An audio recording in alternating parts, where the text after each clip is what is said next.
নমস্কার। দিলীপ ঘোষ সম্পর্কে বঙ্গ বিজেপির যে কমিটি রয়েছে বা দিল্লির যে সমস্ত বিচারক রয়েছে, অর্থাৎ বিজেপির বিচারক যে সমস্ত নেতা নেত্রী রয়েছে, দিলীপ ঘোষের বিরুদ্ধে কঠোর শাস্তি বা কঠিন সিদ্ধান্ত নিয়েছে। কেন নিয়েছে আমি ডিটেলসে বলছি। কিছুদিন পূর্বে রিপাবলিক বাংলাতে স্বর্ণালী একজন অ্যাঙ্কারার, মহিলা অ্যাঙ্কারার, তিনি প্রশ্ন করেন দিলীপ ঘোষকে যে মমতা ব্যানার্জি সম্পর্কে আপনার কি অবস্থান রয়েছে। দিলীপ ঘোষ বলছে যে মমতা ব্যানার্জি কোনো চুরি করেনি, তো তার বিরুদ্ধে কোনো মামলা রয়েছে, কোনো দুর্নীতি করেনি, তার বিরুদ্ধে কোনো কেস রয়েছে, কেউ মামলা করেছে কলকাতা হাইকোর্ট, সুপ্রিম কোর্টে, তার আঁচলে তার নাম ভাঙিয়ে অনেকে চুরি করেছে। মমতা ব্যানার্জি কোনো চুরি করেনি, তো তার বিরুদ্ধে কোনো মামলা হয়নি, তো একেবারে ক্লিন চিট। অর্থাৎ মমতা ব্যানার্জি কোনো দুর্নীতি করেনি আমাদের রাজ্যে, তার নাম করে অন্যান্য নেতা নেত্রী দুর্নীতি করেছে, চুরি করেছে। তিনি কিছু জানেন না, অর্থাৎ মমতা ব্যানার্জি কিছু জানে না। চুরি বা দুর্নীতির সঙ্গে মমতা ব্যানার্জির কোনো সম্পর্ক নেই। যদি সম্পর্ক থাকতো তাহলে তার বিরুদ্ধে নানান মামলা হতো, মামলাতে কেউ করতে পারেনি, প্রমাণ নেই, ইডি সিবিআইও প্রমাণ করতে পারেনি, যেটা আমরা দেখতে পাচ্ছি। এই ধরনের ক্লিন চিট একেবারে দিলীপ ঘোষ রিপাবলিক বাংলায় বসে রাজ্যবাসীকে জানিয়ে দিয়েছে। এই বিষয়ে দিলীপ ঘোষের বিরুদ্ধে বিজেপির যে সমস্ত বঙ্গ বিজেপির যে সমস্ত নেতা নেত্রী, শুভেন্দু অধিকারী, আরও যারা রয়েছে, আমি নাম বলতে চাইছি না, নাম বললে তো একেবারে ফাইট শুরু হয়ে যাবে, তারা কিন্তু দিল্লির যে বিজেপির নেতা নেত্রী রয়েছে, যারা সিদ্ধান্ত নেই যে কাকে দলে রাখা যাবে, কাকে সরানো হবে, তাদের কাছে দিলীপ ঘোষের বিরুদ্ধে নানান অভিযোগ তুলে ধরে উইথ এভিডেন্স, উইথ আর বাংলার যেটা টক শো ছিল, সেই শোয়ের ভিডিওগুলো দিল্লিতে কিন্তু তারা রাখেন।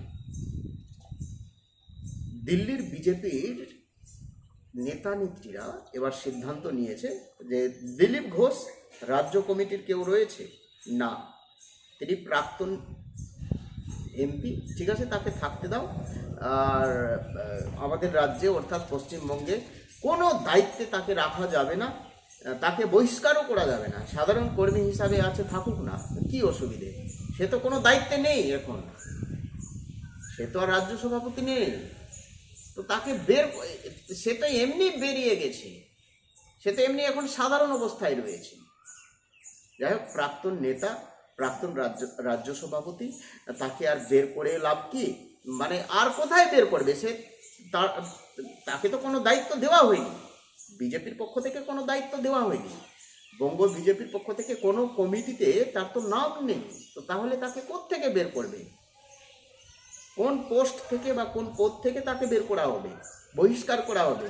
তাহলে এমনি আছে, থাকুক না।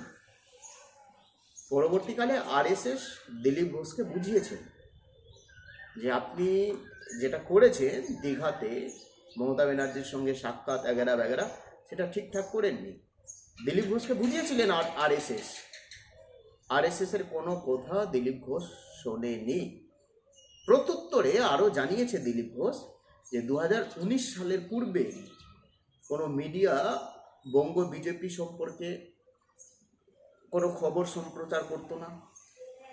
তখন কোনো নেতা নেত্রী, এই যে পরবর্তীকালে অনেকে টিএমসি থেকে বা অন্যান্য রাজনৈতিক দল থেকে অনেক নেতা নেত্রী কর্মী এসছে, 2019 সালে তারা তো ছিল না।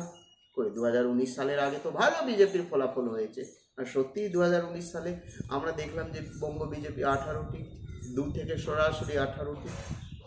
তিনি বলছেন যে এই সমস্ত নেতা নেত্রী রয়েছে, তারা হচ্ছে শুধুমাত্র মিডিয়াতে, কি বলবো, মিডিয়াতে আসার জন্য, তারা দেখাতে চাইছে যে আমরা দুর্নীতির বিরুদ্ধে আমরা রুখে দাঁড়াই, তারা মানুষকে অন্যরকম বোঝায়। কিন্তু এই সমস্ত নেতা নেত্রী যারা দিলীপ ঘোষের বিরুদ্ধে দিল্লিতে অভিযোগ করেছে, এই সমস্ত নেতা নেত্রী 2019 সালের পূর্বে ছিল না। তো তাহলে কি 2019 সালের পূর্বে বা 2019 সালে বঙ্গ বিজেপির ফলাফল ভালো হয়নি?